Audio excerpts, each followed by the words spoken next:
Este é o Sol.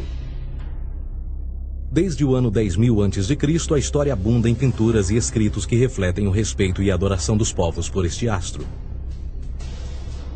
E é simples entender o porquê, com seu aparecimento todas as manhãs, trazendo visão, calor e segurança, salvando-os do frio e da escuridão da noite repleta de predadores. Sem ele, todas as culturas perceberam que não haveriam colheitas nem vida no planeta. Estas realidades fizeram do Sol o astro mais adorado de todos. Todavia, muitos estavam atentos também às estrelas. As estrelas formavam padrões que lhes permitiam reconhecer e antecipar eventos que ocorrem de tempos em tempos, tais como eclipses e luas cheias. Eles catalogaram grupos celestiais daquilo que conhecemos hoje como constelações. Esta é a Cruz do Zodíaco, uma das mais antigas imagens na história da humanidade. Ela representa o trajeto do Sol através das 12 maiores constelações no decorrer de um ano. Ela também representa os 12 meses do ano, as 4 estações, solstícios e equinócios. O termo zodíaco está relacionado com o fato das constelações serem antropomorfismos ou personificações, como pessoas ou animais. Por outras palavras, as primeiras civilizações não só seguiam o Sol e as estrelas, como também as personificavam através de mitos que envolviam seus movimentos e relações. O Sol, com o seu poder de dar vida e de salvar, também foram personificados como se representasse um criador ou um deus. Deus Sol, a luz do mundo, o salvador da humanidade. Igualmente, as 12 constelações representaram lugares de viagem para o Deus Sol e foram nomeados por elementos da natureza que aconteciam nesses períodos de tempo. Por exemplo, Aquários, o portador da água que traz as chuvas da primavera. Este é Horus. Ele é o Deus Sol do Egito de 3.000 a.C. Ele é o Sol antropomorfizado e a sua vida é uma série de mitos alegóricos que envolvem o movimento do Sol no céu. Dos antigos hieróglifos egípcios conheceu-se muito sobre esse Messias solar. Por exemplo, Horus, sendo o Sol, tinha como inimigo o Deus Sete, que era a personificação das trevas ou da noite. E metaforicamente falando, todas as manhãs Horus ganhava a batalha contra Sete. E no fim da tarde, Sete conquistava Horus e o enviava para o mundo das trevas. Será importante frisar que trevas versus luz ou bem versus mal tem sido uma dualidade mitológica onipresente que ainda hoje é usada em muitos níveis. No geral, a história de Horus é a seguinte. Horus nasceu em 25 de dezembro da Virgem Isis Mary. O seu nascimento foi acompanhado por uma estrela no oeste, que por sua vez foi seguida por 3 reis em busca do Salvador recém-nascido. Aos 12 anos era uma criança prodígio nos ensinamentos, e aos 30 anos ele foi batizado por uma figura conhecida por Anup, e assim começou o seu ministério. Horus teve 12 discípulos e viajou com eles, fazendo milagres tais como curar os enfermos e andar sobre as águas. Horus também era conhecido por vários nomes como a Verdade, a Luz, o Filho Adorado de Deus, o Bom Pastor, Cordeiro de Deus, entre muitos outros. Depois de ter sido traído por Tifão, Horus foi crucificado, enterrado por 3 dias e então ressuscitou. Estes atributos de Horus, originais ou não, parecem influenciar várias culturas mundiais e muitos outros deuses encontrados com a mesma estrutura mitológica. Atis da Firígia nasceu da Virgem Nana em 25 de dezembro. Crucificado, foi posto na tumba e 3 dias depois ressuscitou. Krishna, da Índia, nasceu da Virgem Davaki com uma estrela no ocidente assinalando sua chegada, fez milagres juntamente com seus discípulos e após sua morte ressuscita. Dionísio da Grécia nasceu de uma virgem em 25 de dezembro. Foi um professor peregrino que praticou milagres como transformar água em vinho e é referenciado como Rei dos Reis, Filho unigênito de Deus, o início e o fim, entre muitas outras coisas, e após sua morte ressuscitou. Mitra da Pérsia nasceu de uma virgem em 25 de dezembro. Ele teve 12 discípulos e fazia milagres. E após sua morte foi enterrado por 3 dias e então ressuscitou. Ele também foi chamado de a Verdade, a Luz, entre outros. Curiosamente, o dia sagrado de adoração a Mitra era um domingo.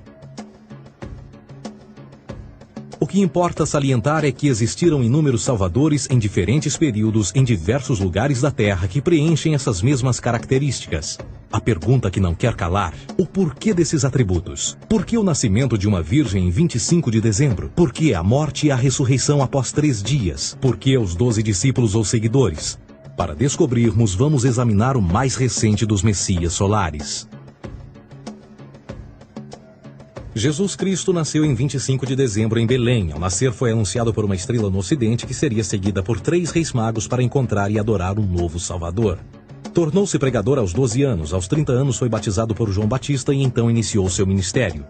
Jesus teve 12 discípulos que viajaram com ele praticando milagres como curar doentes, andar sobre a água, ressuscitar mortos. Ele também é conhecido como Rei dos Reis, o Filho de Deus, a luz do mundo, o início e o fim, o Cordeiro de Deus, entre muitos outros. Depois de ter sido traído por seu discípulo Judas por 30 moedas de prata, ele foi crucificado, posto em uma tumba e após 3 dias ele ressuscitou e ascendeu aos céus.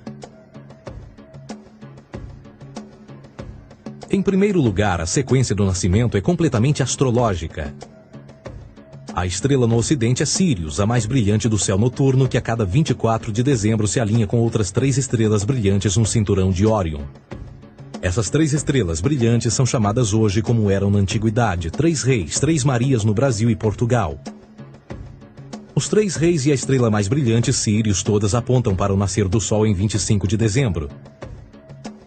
Esta é a razão pela qual os 3 reis seguem a estrela a oeste em uma ordem que apontam ao amanhecer. O nascimento do Sol.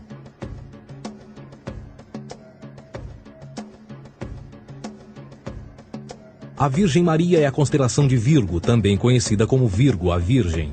Virgo em latim significa virgem. Virgo também é conhecida como a Casa do Pão.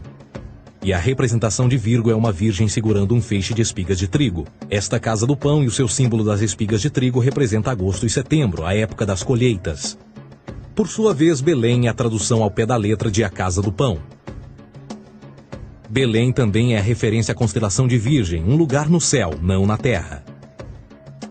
Existe outro fenômeno muito interessante que ocorre em 25 de dezembro, é o solstício de inverno. Do solstício de verão ao solstício de inverno, os dias se tornam mais curtos e frios. Da perspectiva de quem está no hemisfério norte, o Sol parece se mover para o sul, ficar menor e mais fraco.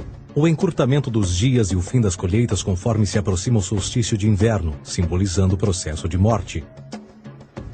Era a morte do Sol. Pelo 22º dia de dezembro, o falecimento estava completamente realizado e faz com que atinja seu ponto mais baixo no céu. Aqui algo curioso acontece. O Sol para de se mover por 3 dias. Durante estes 3 dias, o Sol fica pelas redondezas da constelação do Cruzeiro do Sul, ou Alfa Crucis. Depois desse período, em 25 de dezembro, o Sol se move 1 grau, dessa vez para o norte, trazendo perspectiva de dias maiores, mais calor e a primavera. E assim se diz: o Sol morreu na cruz, ficou morto por 3 dias, apenas para ressuscitar ou nascer mais uma vez. Esta é a razão pela qual Jesus e muitos outros deuses solares compartilham da ideia de crucificação, morte por 3 dias e o conceito da ressurreição. É o período de transição do Sol antes de mudar para a direção contrária no hemisfério norte, trazendo a primavera e assim a salvação. Todavia, eles não celebram a ressurreição do Sol até o equinócio da primavera, ou Páscoa. Isto é porque no equinócio da primavera o Sol domina oficialmente o mal, as trevas, assim como o período diurno se torna maior que o noturno. E o revitalizar da vida na primavera emerge. Agora, provavelmente, a analogia mais óbvia de todas neste simbolismo astrológico são os 12 discípulos de Jesus. Eles são simplesmente as 12 constelações do zodíaco com que Jesus, sendo o Sol, viaja. De fato, o número 12 está sempre presente ao longo da Bíblia.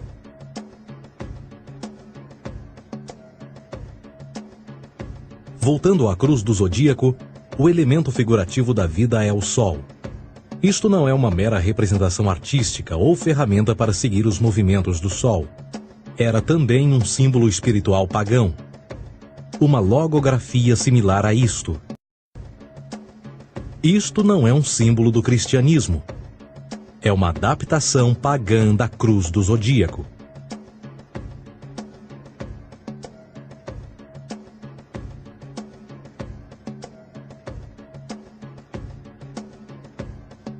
Esta é a razão pela qual Jesus, nas primeiras representações, era sempre mostrado com a sua cabeça na cruz.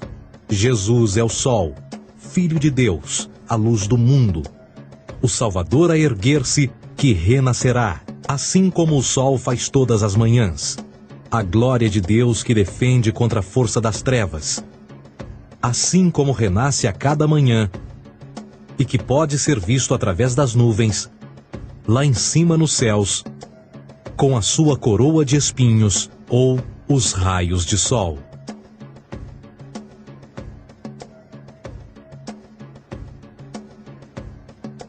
Agora, nas muitas referências astrológicas ou astronômicas na Bíblia, uma das mais importantes tem a ver com o conceito de eras. Através das Escrituras há inúmeras referências a essa era. Para compreender isto, precisamos primeiro estar familiarizados com o fenômeno da precessão dos equinócios. Os antigos egípcios, assim como outras culturas antes deles, reconheceram que aproximadamente de 2150 em 2150 anos, o nascer do Sol durante o equinócio de primavera ocorria num diferente signo do zodíaco. Isto tem a ver com a lenta oscilação angular que a Terra tem quando roda sobre o seu eixo.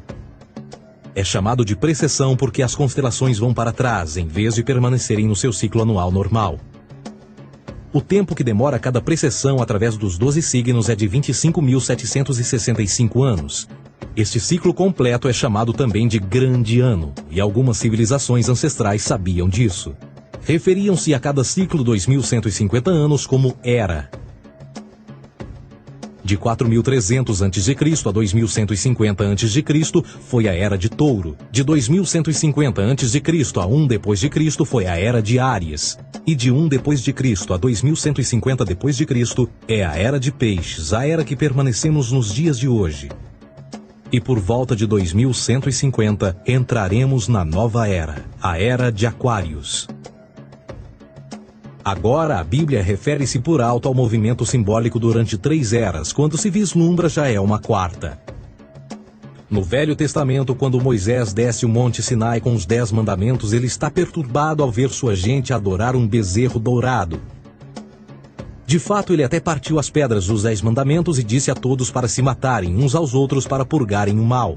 A maior parte dos estudiosos da Bíblia atribuem esta ira de Moisés ao fato de os israelitas estarem adorando a um falso ídolo, ou algo semelhante. A realidade é que o bezerro dourado é o Taurus, touro. E Moisés representa a nova era de Áries. Esta é a razão pela qual os judeus ainda hoje assopram com o chifre do carneiro. Moisés representa a nova era de Áries. E perante esta, todos têm de largar a velha. Outras divindades, tais como Mitra, marcam essa transição também.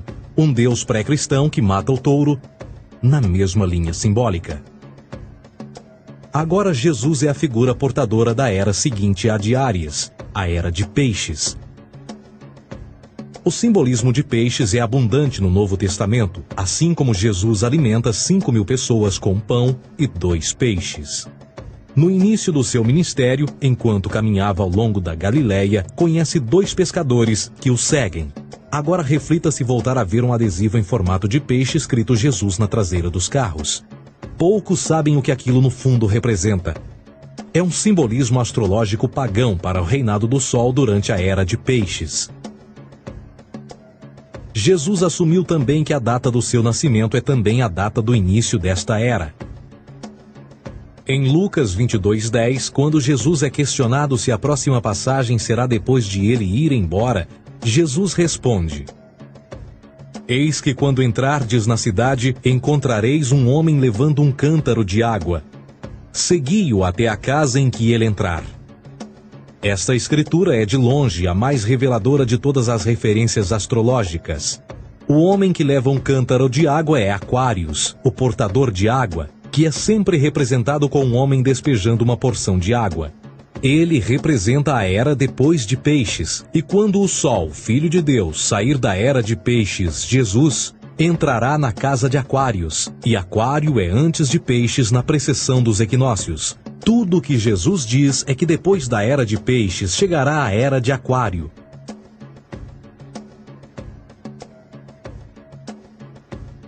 Agora todos já ouvimos falar sobre o fim do mundo. Deixando à parte o lado cartunista no livro de Apocalipse, a espinha dorsal nesta ideia surge em Mateus 28:20, onde Jesus diz: Eu estarei convosco até o fim do mundo, dos séculos em português. Contudo, na tradução inglesa da Bíblia, a palavra mundo está mal traduzida. A palavra realmente usada era aion, que significa era. Eu estarei convosco até o fim da era, o que no fundo é verdade. Jesus, como personificação solar de peixes, irá acabar quando o Sol entrar na era de aquário. Este conceito de fim dos tempos e do fim do mundo é uma má interpretação desta alegoria astrológica. Vamos dizer que aproximadamente 100 milhões de brasileiros acreditam que o fim do mundo está próximo. Além disso, o personagem de Jesus, literalmente e astrologicamente um híbrido, só demonstra o quão plágio do deus Sol Horus do Egito, Jesus é. Por exemplo, inscrito há 3.500 anos atrás, nas paredes do templo de Luxor, no Egito, estão imagens da Enunciação, da Imaculada Concepção, do nascimento e da adoração a Horus. As imagens começam com o anúncio à Virgem Ísis de que ela irá gerar Horus, que Nefe, o Espírito Santo, irá engravidar a Virgem, e depois o parto e a adoração, e que é não mais do que o milagre da concepção de Jesus. Na verdade, as semelhanças entre Horus e Jesus são flagrantes.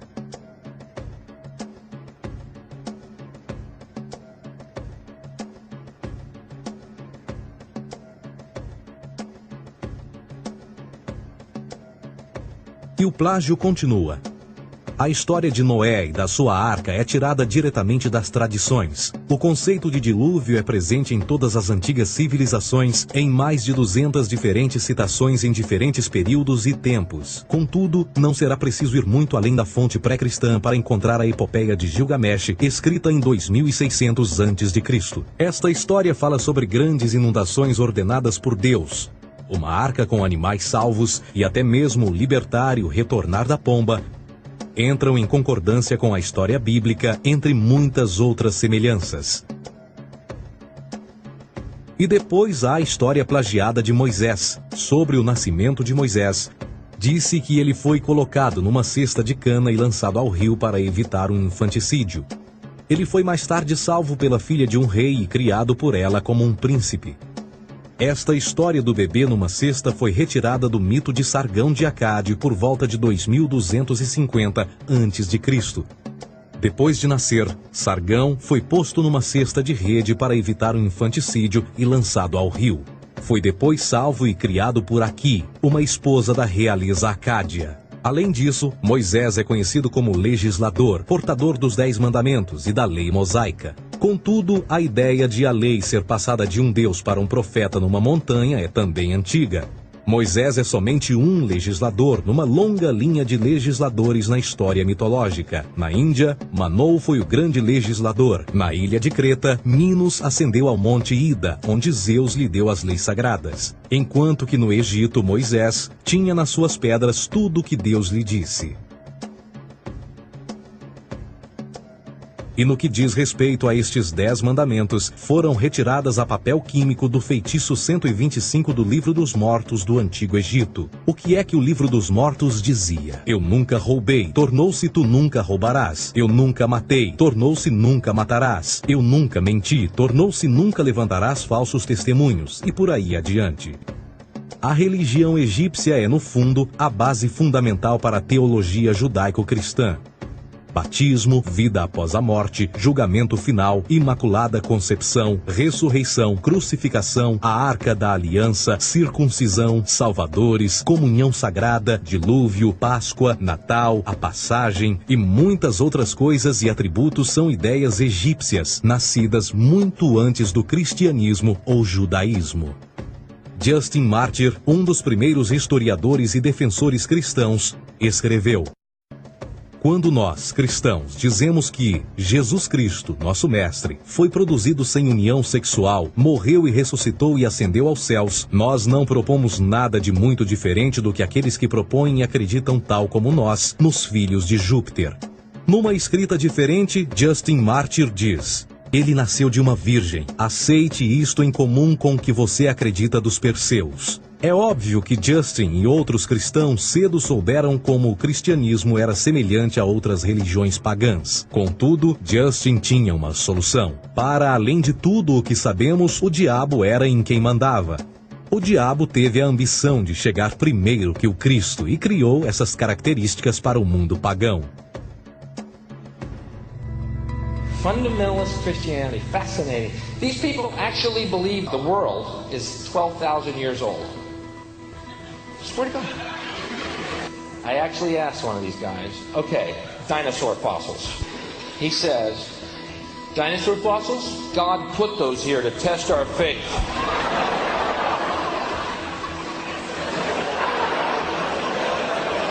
I think God put you here to test my faith, dude. A Bíblia não é nada mais do que um híbrido literário astro-teológico, tal como todos os mitos religiosos que os antecederam. De fato, o aspecto da transferência de atributos e umas personagens para as outras é facilmente reconhecida no próprio livro em si. No Antigo Testamento há a história de José. José era um protótipo de Jesus. José nasceu de um milagre, Jesus nasceu de um milagre. José tinha 12 irmãos, Jesus tinha 12 discípulos. José foi vendido por 20 pratas, Jesus foi vendido por 30 pratas. Irmão Judá sugere a venda de José. O discípulo Judas sugere a venda de Jesus. José começa os seus trabalhos aos 30, Jesus começa aos 30 também. Os paralelismos continuam. Além disso, haverá algum registro não bíblico da existência de mais alguém chamado Jesus, filho de Maria, que viajou com 12 seguidores e curou pessoas? Existiram muitos historiadores que viveram no Mediterrâneo durante esse mesmo período e até mesmo após a presumível morte de Jesus. Quantos desses historiadores fizeram relatos sobre a sua figura? Nenhum. Porém, para sermos justos, não significa que os defensores da existência de Jesus nunca tenham reclamado o contrário. São particularmente 4 referidos como pioneiros sobre a teoria da existência de Jesus: Plínio o Jovem, Suetônio e Tácito. Cada uma das suas máximas consiste apenas em algumas frases em que, na melhor das hipóteses, se refere a Christus ou Cristo, e que na realidade não é um nome, mas sim uma titulação. A 4ª fonte é Joséfo, cujos documentos ficou provado terem sido falsificados séculos atrás e, para infortúnio da humanidade, por muitos ainda visto como verdadeiros. Poderá alguém ter se aproveitado das ideias renascer dos mortos, a ascensão ao reino dos céus e a prática de milagres e que a partir daí tenha começado a surgir nos registros históricos? Não, porque uma vez pesadas as evidências, há grandes probabilidades da figura conhecida como Jesus nunca sequer ter existido.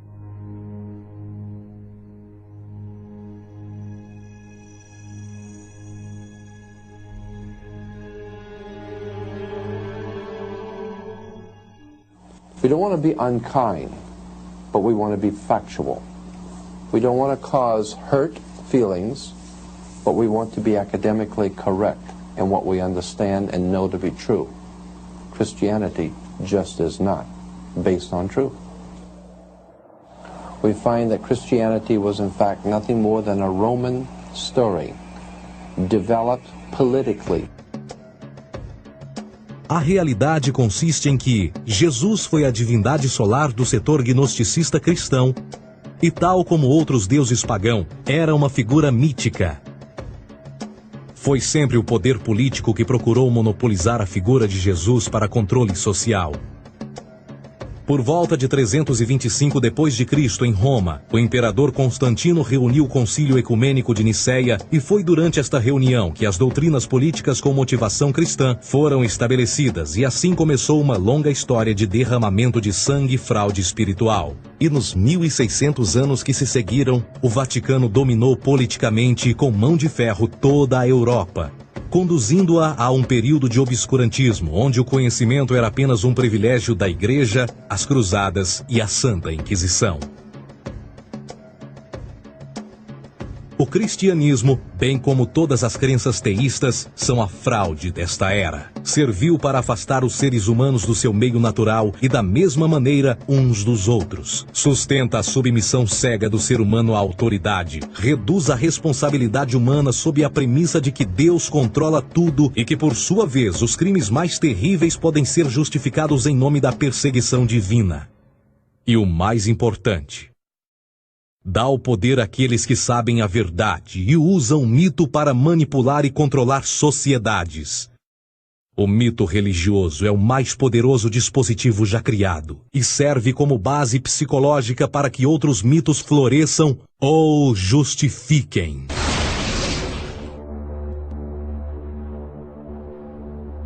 A myth is an idea that, while widely believed, is false.